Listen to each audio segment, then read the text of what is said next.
सहीह बुखारी 673 अनस बिन मालिक रजी अल्लाह ताला अन्हु रिवायत करते हैं कि एक मर्तबा नमाज कायम की गई तो रसूलुल्लाह सल्लल्लाहु अलैहि वसल्लम ने अपना मुना हमारी तरफ करके फरमाया कि तुम लोग अपनी सफ़ों को दरस्त कर लो और मुलकर खड़े हो, इसलिए कि मैं तुम्हें अपनी पीठ के पीछे से भी देखता हूं से। बुखारी 692 अबू हरीरा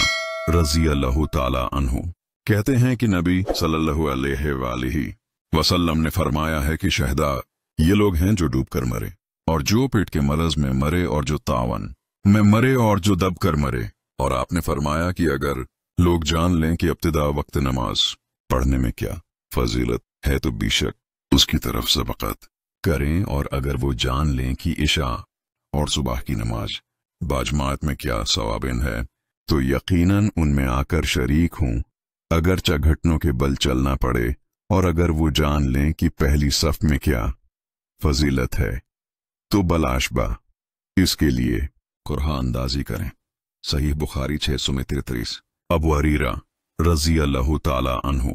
नबी सल्लल्लाहु अलैहि वसल्लम से रवायत करते हैं कि आपने फरमाया इमाम इसीलिए बनाया गया है कि उसकी इक्तिदा की जाए, लिहाजा इससे इख्तिलाफ न करो। जब वो रुकू करे तो तुम लोग भी रुकू करो, और जब वो समिअ अल्लाहु लिमन हमिदहु कहे तो तुम लोग रब्बना लकल हम्द कहो, और जब वो सजदा करे तो तुम लोग भी सजदा करो, और जब वो बैठकर पढ़े तो तुम लोग बैठकर पढ़ो, और नमाज में सफ को दरस्त करो, इसलिए कि सफ का दरस्त करना नमाज की खूबी का एक जुज है। सही बुखारी 654 हजरत अनस रजी अल्लाह ताला अन्हु नबी सल्लल्लाहु अलैहि वसल्लम से रवायत करते हैं कि आपने फरमाया कि अपनी सफ़ों को बराबर करो, क्योंकि सफ़ों को बराबर करना नमाज के दरस्त करने का जुज है। सही बुखारी 605 अनस बिन मालिक रजी अल्लाह ताला अन्हु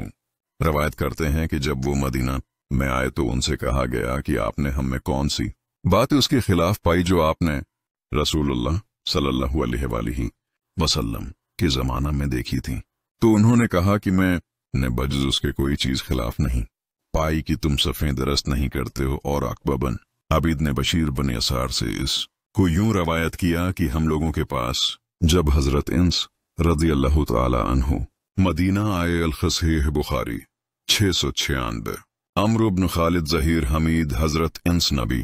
सल्लल्लाहु अलैहि वसल्लम से रवायत करते हैं कि आपने फरमाया कि अपनी सफ़ों को दरस्त कर लिया करो, क्योंकि मैं तुम्हें अपनी पीठ के पीछे से भी देखता हूं, और हम में से हर शख्स अपना शाना अपने पास वाले के शाने से और अपना कदम उसके कदम से मिला देता था। सही बुखारी 699 करीब इब्न अब्बास के आज़ाद करदा गुलाम इब्न अब्बास रिवायत करते हैं कि मैंने एक शब नबी सल्लल्लाहु अलैहि वसल्लम की हमराह नमाज तहज्जुद पढ़ी तो मैं नावाकफियत की वजह से आपके बाएं जानिब खड़ा हो गया।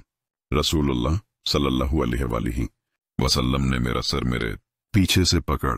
कर मुझे अपनी दाहिनी जानिब कर लिया, और आपने नमाज पढ़ी और सो रहे। फिर आपके पास मुअज्जिन आया तो आप नमाज पढ़ने के लिए खड़े हो गए और वजू नहीं किया। सही बुखारी 688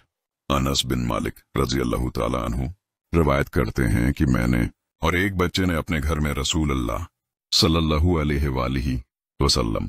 के पीछे नमाज पढ़ी तो मेरी माँ सलीम रजी अल्लाह ताला अन्हा हम सब के पीछे थीं। सही बुखारी 699 इब्न अब्बास रजी अल्लाह ताला अन्हु रिवायत करते हैं कि एक शब नमाज तहज्जुद के लिए मैं नबी सल्लल्लाहु अलैहि वसल्लम के बाएं जानिब खड़ा हो गया तो आपने मेरा हाथ या मेरा शाना पकड़कर मुझे अपनी दाहिनी जानिब खड़ा कर लिया और अपने हाथ से मेरे पीछे इशारा किया। सही बुखारी 700 हजरत आयशा रवायत करती हैं कि रसूलुल्लाह सल्लल्लाहु अलैहि वसल्लम नमाज शब अपने हुजरे में पढ़ा करते थे और हिजरे की दीवार छोटी थी, तो लोगों ने नबी सल्लल्लाहु अलैहि वसल्लम का जिस्म देख लिया और कुछ लोग आपकी नमाज की इक्तिदा करने खड़े हो गए। जब हुई तो उन्होंने उसका चर्चा क्या फिर दूसरी रात को आप खड़े हो गए। 2 रात या 3 रात लोगों ने यही क्या, यहाँ तक कि जब उस के बाद रात हुई तो रसूलुल्लाह सल्लल्लाहु अलैहि वसल्लम बैठे रहे और नमाज नहीं पढ़ी। लोगों ने उसका जिक्र किया। आपने फरमाया, मुझे खौफ हो गया कि उस इल्तिजाम की वजह से कहीं नमाज शब तुम पर फर्ज न कर दी जाए।